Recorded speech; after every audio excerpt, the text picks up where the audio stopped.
আর বর্তমান এই বছর বিশেষ করে যে জিনিসটা উপলব্ধিতে আসছে আমাদের পার্শ্ববর্তী বন্ধু প্রবীণ এই যে কলকাতার যিনি বর্তমানে দায়িত্বশীল হয়েছেন, ওই দায়িত্বশীল কুরবানির উপরে কঠিন আকারে নিষেধাজ্ঞা দিছে।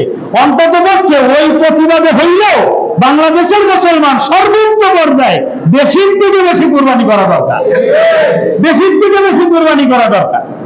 এটা মজার একটা জিনিস, আল্লাহ পাকের মার এটা কোন লাইনে কোন দিক দিয়ে কিভাবে হয় এটা কিন্তু বোঝা যায় না। এ পর্যায়ে কুরবানি করা বাদে কুরবানি নিষেধ করে দিয়েছে, মা না গরু, গরু হলো মা। কত বজ্জাত ছেলে হলে নিজের মারে ট্রাকে করে দোকানে উঠায়, বাজারে উঠায়, বুঝাইতে পারবো না। নিজের মারে ট্রাকে করে দোকানে বাজারে উঠায়, বিক্রি করে, আবার ছেড়ে দেয়। শয়তানি কেমন, গরু বিক্রি করতে হিন্দুরা গরু পুষেছে, খামারি বিক্রি করেছে মুসলমানের কাছে, মুসলমানরা ক্রয় করে নিয়ে যখন ট্রাকে লোড দিচ্ছে তখন সরকারি লোকজন তাদের কাছ থেকে চিন্তাই করে নিচ্ছে। মসজিদের প্রায় সমস্ত মসজিদের খতিবরা বয়ান করে দিচ্ছে যে এবছর গরু দিয়ে কুরবানি করার দরকার নেই, সবাই ছাগল দিয়ে কুরবানি করে। এখন কুরবানির সিজনে, এটা তো একটু আগে নেটের মশলা যেটা বললাম যে সিজনের যে নেট বিক্রির মতো, এখন তো হলো গরুর সিজন, গরু কেনার সিজন না, এখন গরু কেনার সিজন, আর কুরবানি করে তো মুসলমানরা। এখন সমস্ত মুসলমানরা ওই গরু কেনা বাদ দিয়ে ছাগল দিয়ে কুরবানি দিচ্ছে। এখন গরু খামারিরা বসে বসে কলা চাপড়াচ্ছে দোকানে, বসে রাস্তায় বসে, দেখতেছেন না? দেখেন নাই, থানা ঘেরাও করতেছে। এই আদেশ প্রত্যাহার করা দরকার। আল্লাহ পাক আমাদের জন্য একটা বন্টন করে দিছে, আমাদের আর ওদের মধ্যে। ওদের জন্য গরুর পায়খানা আর প্রস্তাব রাখছে, আর আমাদের জন্য আল্লাহ পাক রব্বুল আলামিন গরুর কলিজা আর গরুর গোশতের ব্যবস্থা করেছে। এটা হলো সর্বোত্তম। হাদিসের মধ্যে বলা হয়েছে গোশত এটা হলো সর্বোত্তম খাবার। তা এইটার ব্যবস্থা আল্লাহ আমাদের জন্য করেছে, আর তোরা দুই আর মুখ খেয়ে থাক। এখন এই প্রতিবাদে হইলে অন্তত পক্ষে এই যে মায়ের যে ছেলেরা আছে, এই ছেলেদের থেকে মাকে কুড়াই করা আমার মনে হয় ঠিক হয় না। বুঝাইতে পারলাম না? ছেলের কাছ থেকে মাকে কেনা এটা ঠিক হবে না। আমাদের তো অভাব নাই, হিসাব করে দেখে শুনে কিনবো এরকম ভাবে না। তোরা তোদের মারে নিয়ে থাক, হইব মারে বিক্রি করার দরকার। কত বড় বজ্জাত, মারে দিয়ে পয়সা কামাই করে, আবার সেটা মা হয়েছে নাকি মা হোক বাপ হোক, ওটা নিয়ে তো আমাদের হিসাব না। আমাদের হিসাবটা হলো যেহেতু কুরবানির উপরে নিষেধাজ্ঞা দিয়ে দিচ্ছে, ওইখানকার মুসলমানরা ছাগল দিয়ে কুরবানি করতেছে। যখনই মানুষের পয়ার গজায়, পয়ার আছে না, ওই যে কি কয় কার পিঁপড়া ওঠে, ওই পিঁপড়া, এই পিঁপড়িকার ফাঁকা গজায় মরিবার করে পিছনের হাজার হাজার বছরের ইতিহাস গুলো সামনে নিয়ে আসেন। যারাই পিছনে ধ্বংস হয়েছে, ইতিহাস হয়ে গেছে, এই প্রত্যেকের জীবনী খুঁজে দেখেন, এরা প্রত্যেকেই ইসলাম ও মুসলমানদের বিরোধিতা করে তারপরে ধ্বংস হয়েছে। আর মুসনাদে আহমদের মধ্যে গজওয়ায়ে হিন্দের যে হাদিসটা আসছে, আমার মনে হচ্ছে এই গজওয়ায়ে হিন্দ, এই সুমিন্দ অধিকারী মনে হয় গজওয়ায়ে হিন্দ দেখে আনতেছে তাড়াতাড়ি হবে, যেহেতু রহমাতুল্লাহ আলামিন বলেছেন পবিত্র জবানে, অবশ্যই অবশ্যই হবে। এর মধ্যে কোনো সন্দেহ আছে ভাই? কোনো সন্দেহ নেই। এই জন্য আমি মুসলমান, আমার কুরবানি অত্যন্ত গুরুত্বপূর্ণ একটা বিষয়। আমার এই গুরুত্বপূর্ণ বিষয়টা যেন কোনো অবস্থায় নষ্ট না হয়। আমার কুরবানির নিয়ত এবং হালাল পয়সা দিয়ে কুরবানি করা। এরপরে যে বিষয়টা আছেন, কুরবানির উপকারিতা বর্ণনা করতে গিয়ে বলেছিলাম আর একটা উপকারিতা হলো আভ্যন্তরীণ একটা উপকারিতা, মনে আছে? আল্লাহ কথা কয় না, দুইটা কথা বললাম না। একটা হলো কুরবানির বাহ্যিক উপকারিতা, আর একটা হলো আভ্যন্তরীণ উপকারিতা। আভ্যন্তরীণ উপকারিতা হলো মানুষের মধ্যে কিছু জানোয়ারের খাসলত আছে। কথা কন আছে কি আছে না?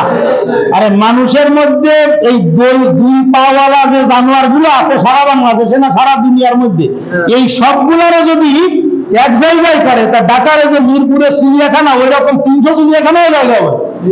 এত বেশি পরিমাণে জানোয়ার আছে মানুষের আকৃতি। কথা কন আছে কি আছে? দেখেন এই কথাটা আসলে এই জন্য একটু বলে যায় সামান্য। আমাদের বর্তমান সময় নেট দুনিয়া তোলপাড় হইতেছে যেই মর্মান্তিক নারকীয় ঘটনা, ওই যে রামিসা যে শিশু হত্যা, দেখেছেন না আপনারা? বাস্তবতা একটু খেয়াল করেন ভাই, একটু মানুষ হিসাবে, একটা মেয়ের বাবা হিসাবে এখানে আমরা যারা উপস্থিত আছি, আমরা এখানে ম্যাক্সিমামই সন্তানের বাবা, এবং আমি সহ আপনারা অনেকেই মেয়ে সন্তানেরও বাবা আছে। আমি আমার নিজের ব্রেনের উপরে এমন কঠিন ভাবে এফেক্ট হয়েছে এই ঘটনাটা। আমি খালি দেখতেছি যে ওই মেয়েটা চেহারা আর অভিজ্ঞানের সাথে মেয়েটা চেহারা একরকম। এটি কোন পৃথিবীর কোন মানুষ যার ভিতরে সামান্য একটু মানবতা বেঁচে আছে, এই লোকটা এটা বরদাস্ত করতে পারে নাই? এটা বরদাস্ত করার মতো না। আর যেখানে আমরা বলি কি মহিলা হচ্ছে মায়ের জাতি, নারী এটা মায়ের জাতি, এই কুলাঙ্গারের সাথে ওর যে বদমাইশ যে স্ত্রীটা আছে, এও তো মেয়ে, কথা হয় না, এও তো মেয়ে। তাহলে স্বামীর এই অকামের মধ্যে সম্পূর্ণভাবে শতভাগ এই স্ত্রীও অংশীদার, স্ত্রীও অংশীদার। আর এইরকম অবস্থা একটা দুইটা না, পিছনে মনে আছে না আপনার মাগুরা আসিয়ার কথা? তারপরে যে আপনার পূজা নামে একটা মেয়ে 16 সালে, ছোট্ট মেয়ে পূজা নামে একটা মেয়ে, এই মানে তার গোপনাঙ্গ দিলে বেলেট দিয়ে ছিঁড়ে তারপরে তারে হত্যা করা হয়েছিল। এরপরে আসেন 2009 সালে রসুখা একজন 11টা মহিলার দর্শন করছিল। এরকমের মানে বুড়ি এইগুলোর কি মানুষ না জানোয়ার বলে না? আরে ভাই, যার কারণে মায়ের জাতি মেয়েরা, আমার মেয়ে, আমার স্ত্রী, আমার বোন, তাদের ইজ্জত নিরাপদে থাকবে না, মা বোনের ইজ্জত যার দ্বারা লুণ্ঠিত হয়, এটা কি কোন অ্যাঙ্গেলে মানুষের কাতারে বলা যায়? এগুলো হলো জানোয়ার। এরকম আরো বুড়ি জানোয়ার আছে, মানে অগণিত। আপনি 54 বছর বাংলাদেশের বয়সে যদি আপনি হিসাব করেন, তাহলে এই জানোয়ারদের কমতি নাই কোনো সময়। আর এই বর্তমানে দেখতেছি যে মানে ইন্টারনেটে ঢুকলে ভরপুর পর্যাপ্ত পরিমাণে এই জানোয়ারদের উৎপাদ বেশি।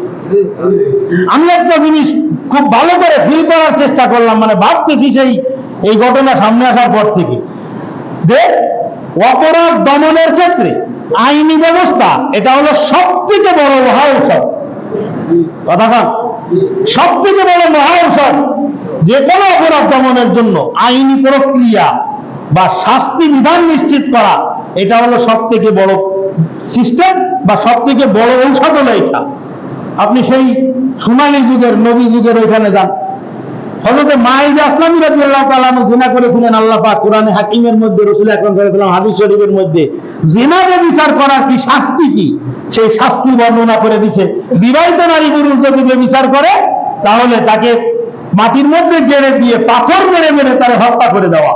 এই পাথর মেরে হত্যা করে দেওয়া আজ পর্যন্ত যদি যারাই দায়িত্ব পালন করেছেন আমাদের এই দেশের 54 বছরে, কোন একজন কোন অবস্থায় কোনদিন যদি এইরকম একটা শাস্তির বিধান করতেন, তাহলে একজনের উপরে আইন প্রয়োগ করার কারণে 100 জন দেখে ভয় পেত, 1000 জন শুধরে যেত, 1000 জন শুধরে যেত।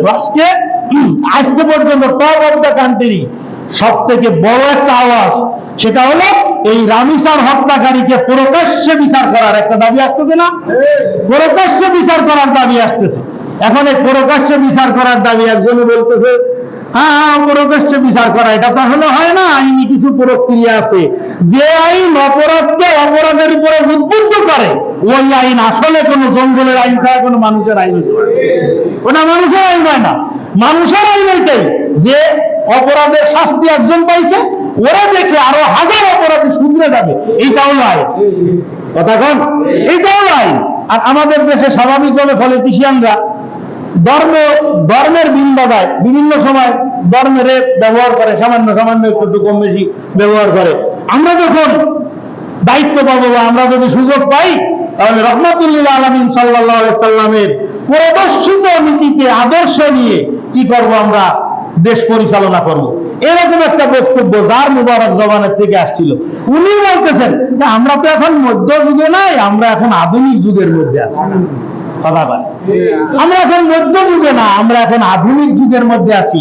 আরে ভাই, অপরাধ যদি সেই মধ্যযুগের সেই নারকীয় সেই বর্বরতার যুগের অপরাধ যদি হয়, তাহলে সেই অপরাধের শাস্তিও বর্বর এবং নির্মম হইতে হবে। এটা হলো ইসলামের শরীয়তের বিধান হলো এটা। সে যেভাবে যা করেছে তুমিও সেইভাবে তাই করো। এইরকম একটা শুধুমাত্র সারা বাংলাদেশের মধ্যে একটা যদি এইরকম একটা শাস্তি যদি প্রয়োগ করা যায়, একটা শাস্তি যদি প্রয়োগ করা যায়, আপনি কি চিন্তা করেন 1000টা ধর্ষক শুধরে যাবে না? 1000টা ধর্ষক শুধরে যাবে। আমাদের প্রাইম মিনিস্টার আমি ওনার ফলো করি, ওনার কাজকর্মগুলা দেখতেছি, বুঝতেছি। একটা মজার একটা জিনিস, সেটা হলো এই লোকটা চলতে চাচ্ছে ঠিকঠাক, আমার দুজন, আমি কিন্তু ভালো একটা বুঝি না এটা। এই লোকটা চলতে চাচ্ছে ঠিকঠাক মতো, কিন্তু এনার আশপাশে দুই একজন এরা কিন্তু সেই সঠিক রাস্তার উপরে যাইতে দিচ্ছে না। একটু খেয়াল করে দেখবেন, সামান্য একটু মাথা কাটাইলে আপনিও বুঝতে পারবেন। কারণ ইনার যে নসল, বংশের যে ধারাবাহিকতা, যেখান থেকে আল্লাহ পাক ওনারা দুনিয়ায় নিয়েছে, এদের নসল কিন্তু ভালো ছিল। এই ভালোর কারণে ইনি যাচ্ছে ঠিকঠাক মতন যাওয়ার চেষ্টা করতেছে, কিন্তু আশপাশের লোকজন তারা সেইভাবে ঠিকঠাক মতন যাইতে দিচ্ছে না। আক্রান্ত যে সন্তপ্ত পরিবার, তার কাছে গিয়ে তাদেরকে সমবেদনা জানাইছে। আমি ওইখানে লিখছিলাম এক জায়গায় যে এই সমবেদনাটা 24 ঘন্টার মধ্যে অপরাধীর বিচার নিশ্চিত করে তারপরে আপনি যান, চিরদিনের জন্য আল্লাহ পাক আপনারে অবিস্মরণীয় করে রাখবে। কথা কয় না? এই যে দেখতে গেছে, মনে করেন গেছে, এটা তো অবশ্যই দেওয়া দরকার। এখন এইটা যদি ওই শাস্তি নিশ্চিত করার পরে যদি যাইতো, অপরাধ করেছে, অপরাধ তো আমি ঠেকাইতে পারি নাই, কিন্তু আমি বিচার করে তারপরে আসছি, এটা অনেক বড় একটা বেশি সুন্দর হইতো। এটাও সুন্দর হইতো, এর থেকে বেশি সুন্দর হইতো এটা। তাই যে আইন, যে সংবিধান, যে মূলনীতি, যে নীতি নির্ধারণী আমার মা বোনের, আমার মেয়ের ইজ্জত রক্ষা করতে পারে না, ওই সংবিধান, ওই নীতি, ওই আইন, এটা কিন্তু আসলে মানুষের জীবনে কোনোদিন কল্যাণ বয়ে আনতে পারে না, কোনোদিন কল্যাণ বয়ে আনতে পারে না। যদি কল্যাণ বয়ে আনতে হয়, তাহলে আল্লাহ এবং রসুলের পরিবেষ্টিত যে আইন আছে, একটা এই আফগানিস্তানের এক ঘটনা দেখলাম, 15 মিনিটে পরে ক্রস ফায়ার দিয়ে দিচ্ছে। দর্শক, 15 মিনিটের মধ্যে ক্রস ফায়ার দিয়ে দিচ্ছে। ইয়ামানের মধ্যে জাতীয় মসজিদের সামনে ওইখানে লক্ষ্য দিচ্ছে। এইরকম একটা শুধুমাত্র করে দেখেন, আমরা আশা করবো অন্তত পক্ষে, আমরা আশা করবো অন্তত পক্ষে এইটা, এই পর্যন্ত কোনোটা তো দেখতে পারলাম না খুব ভালো করে। সেই তনু হত্যার কথা মনে আছে? তনু মনে না? এই যে তনু হত্যা আফিলের উপরে ঝুলতেছে এখনো পর্যন্ত সেটা, আর এখানে সামগ্রিকভাবে সব প্রমাণিত, সে নিজের স্বীকারোক্তি সবকিছু আছে, তারপরেও তদন্ত প্রতিবেদন দাখিল করতে 15 দিন সময় লাগবে। কারণ যেহেতু আমি অশিক্ষিত মানুষ, এই ব্যাপারে যে আমি আইন কারণ ভালো একটা বুঝিনি, হয়তো এর প্রসেস এরকমটা আছে, কিন্তু এটা আসলে সুস্থ কোনো প্রসেস না। আমি যে আলোচনাটা, যে কথাটা বলতে চাচ্ছিলাম, সেটা হলো যে মানুষের মধ্যে যে পশুর খাসলত গুলো আছে, এই পশু কুরবানি করার দ্বারাই আল্লাহ পাক এই পশুর খাসলতের থেকে আমাদেরকে মুক্তি দান করবে। এই কোরআন, এই কুরবানির এই আভ্যন্তরীণ যে উপকারটা হবে, সেই উপকারটা হলো কুরবানি করার দ্বারাই, পশু কুরবানি করার দ্বারাই আমার মধ্যে পশুর যে চরিত্র আছে, এই চরিত্রটা আল্লাহ পাক দূরীভূত করে দেবেন। মিথ্যা কথা বলার অভ্যাস, সুদ খাওয়ার অভ্যাস, হারাম খাওয়ার অভ্যাস, ঘুষ খাওয়ার অভ্যাস, এইগুলো সব পশুর চরিত্র বলে। আর এই যে পশুর চরিত্র তো দেখাইলাম একটা, এই সমস্ত খাসিয়ত গুলো থেকে আল্লাহ পাক আমাদেরকে ইবাদত করবেন। আর সর্বোপরি আপনাদের কাছে আমি ইমাম হিসেবে আপনাদের কাছে আমার করজোড়ে দাবি, বাজার নিজের সন্তানাদের দিকে খুব খেয়াল করেন, নিজের সন্তানাদের দিকে খুব খেয়াল করেন। পুলিশ আছে, প্রশাসন আছে, তারা দেখবে, তারা কত দেখবে, ওদের উপরে ছেড়ে দিয়ে না। আপনি নিজে পুলিশ, সন্তানের মা পুলিশ, এই আপনারা পুলিশের ভূমিকায় অবতীর্ণ হয়ে যান, নিজের বাচ্চা কাচ্চার দিকে সজাগ এবং সুচারু দৃষ্টি রাখেন। অবস্থা কিন্তু খুব বেশি একটা ভালো না। আমার বাচ্চা কাচ্চা কার সাথে মিশতে, অল্প বয়সে গাঁজা খা শিখে যাচ্ছে, ছেলেবেলে আছে না?